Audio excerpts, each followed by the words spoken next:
আমি স্বামী ছেড়ে দেবো, কিন্তু টিকটক ছাড়া আমার পক্ষে অসম্ভব, আমি ছাড়তে পারবো না। কারণ কারণ আমি টিকটক মানে খুবই ভালোবাসি ওই জিনিসটাকে, আমার এটা ছাড়া সম্ভব না, আর আমি এটা পারবো না ছাড়তে। সংসার ভেঙে গেলে তাও টিকটক ছাড়বেন না? হ্যাঁ, সকাল ভেঙে যাক, একটা স্বামী গেলে আরেকটা আসবে, আরেকটা গেলে আরেকটা আসবে, কিন্তু টিকটক আমার যত ফলোয়ার আছে, আমার আইডিটা, আমার এটা ছাড়তেই পারবো না, এক কথা এটা সম্ভব না ছাড়া। Wake up to reality. জাহান্নামে কেন অনেক নারী থাকবে জানেন? কারণ তারা শুধু নিজেরা অপরাধ করে না, যার মুমিন মানুষের নূর তারা কেড়ে নেয়। দ্যাট ইজ ওয়াই তারা জাহান্নামে বেশি থাকে। মেয়েদেরকে বলছি স্পেশালি, হয়তো এই কথাগুলো মেয়েদের কাছেও যাবে, তাদের এই উদ্ধত মাথাটা আল্লাহর বিধানের সামনে আত্মসমর্পণ করতে চায় না, এই কারণে তারা জাহান্নামে বেশি থাকবে।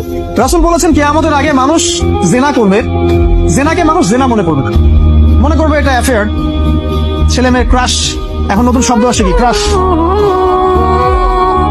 চোখে চোখে কন্টাক্ট হবে, কো এডুকেশনের মাধ্যমে মোবাইল নাম্বার এক্সচেঞ্জ হবেন, রাতের বেলা কথা হবে, ফোন হবে, তারপর চা খাবে, কফি খাবে, ঘুরবে, আস্তে আস্তে বেড়ে যাবে, তারপরে ব্রেকআপ হয়ে যাবে। সিম্পল, এটা খুব সিম্পল।